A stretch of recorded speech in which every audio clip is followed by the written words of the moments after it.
There's something that happens when a brand becomes truly expensive. It begins to speak less, not because it has nothing to say, but because it no longer needs to explain. Most brands communicate constantly. They describe, they justify, they persuade. They tell you why this is better, why it's different, why it's worth the price. And beneath all that language is a subtle signal the nervous system picks up immediately. Please believe me. Expensive brands don't ask for belief, they assume it. And that assumption changes everything. Because explanation is not neutral. Explanation is effort, and effort signals uncertainty. When something needs to explain itself repeatedly, the nervous system becomes alert. It begins to evaluate. Why is this trying so hard? What is it compensating for? What am I supposed to notice? The evaluation breaks immersion, and once immersion is broken, value collapses. Expensive brands avoid this by doing something counterintuitive. They reduce language, they slow communication, they remove urgency, they let silence carry the message. Think about Patek Philippe. Their communication hasn't changed much in decades. No seasonal reintervention, no constant repositioning. The language is spare, almost underestimated. The brand doesn't argue for its relevance. It assumes continuity, and continuity is deeply regulating. Or Bottega Veneta. When the brand removed its logo almost entirely, it wasn't an aesthetic decision. It was a psychological one. Logos demand recognition. Recognition activates comparison, and comparison activates vigilance. Removing the logo removed the audience, and without an audience, the nervous system relaxes. Silence in this context is not about absence, it's about containment.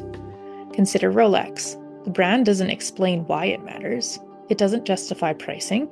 It doesn't flood the market with meaning. Its messaging is minimal, consistent, and restrained. Product doesn't change very often, and that refusal to over-iterate signals stability.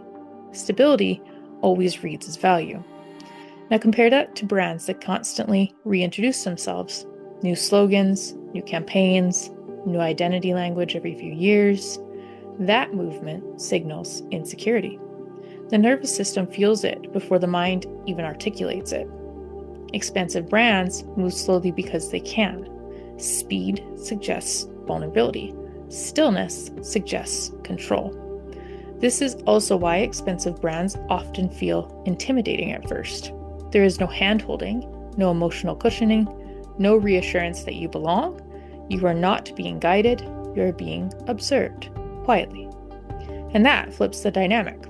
Instead of the brand needing your approval, you find yourself orienting toward it. Not because you're persuaded, but because your nervous system senses coherence. Look at Celine under Eddie Slim on minimal messaging, sparse campaigns, almost no explanation. The brand doesn't narrate itself. It assumes a viewer capable of interpretation. That assumption alone elevates perceived intelligence. Expensive brands charge more because they are not subsidizing insecurity. They are not compensating for doubt with explanation. They are not filing silence to manage discomfort. They allow discomfort to exist, and discomfort is selective. Not everyone can tolerate ambiguity. Not everyone feels safe when nothing is explained. And that filtering effect is a part of the value architecture. Luxury is not inclusive by design, it's selective by resonance. This applies to environments too. Walk into a private bank or a bespoke atelier. No one rushes you, no one overtalks. The staff speaks less, not because they lack information, but because speed would collapse the authority. Even digital spaces follow this rule. The most expensive brand websites are quiet. White space, few choices, minimal copy.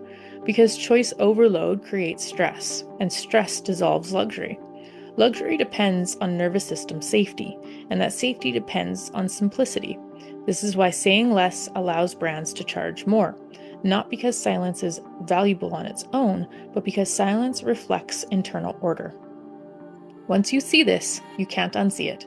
You begin to notice which brands are trying to convince you and which ones are simply present. Which ones talk to manage anxiety and which ones trust silence to hold.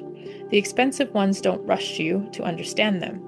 They assume you either feel it or you won't, and that assumption is the source of their authority.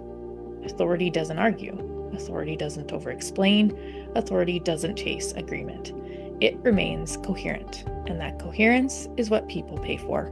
Not the object, not the logo, not the story, but the experience of being in contact with something that feels internally settled.